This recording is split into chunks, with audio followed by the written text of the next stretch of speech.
Bright Spot, sponsored by Connecticut Lighting Centers. Alrighty, time right now on this Friday afternoon to take a look at some of the positive stories from all across Connecticut. That's right. Here's our friend Nicole Nalepa with a week in review of the Bright Spot.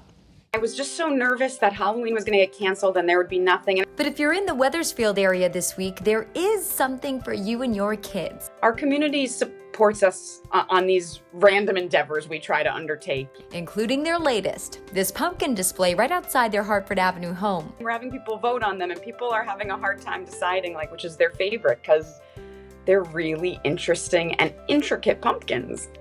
The public can either cast their ballot outside the couple's home or they can mail it in. We made an email, pepumpkins@gmail.com, and anyone can send in their vote. Whoever's pumpkin gets the most votes will be donating $500 to the charity of their choice. There are a number of firefighters in Montville who have tested positive for COVID-19. Including firefighter Sean Hawkins.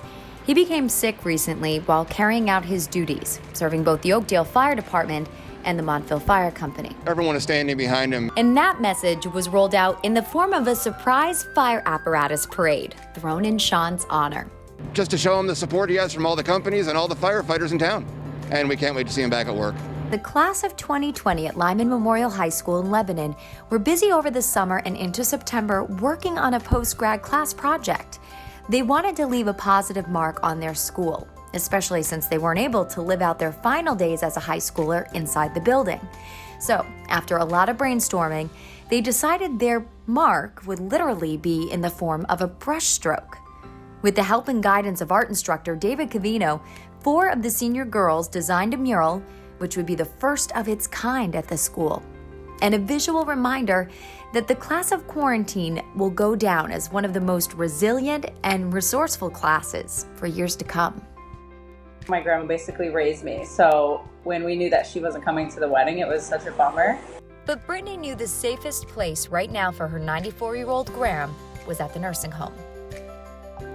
However, the nurses at her grandmother's home had an idea. They know how close we are, so they were really receptive, and one of the nurses, Molly, wanted to somehow let us have a ceremony the day after. Less than 24 hours after saying I do, Brittany and her husband Kevin showed up outside her grandmother's window.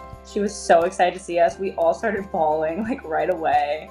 And for a second time, she married her husband, only this time in front of a new audience. We had 20 different people that lived in the building watching us, and we got to do our vows in front of all of them. It was so cute. Everybody was blowing us kisses and waving at us.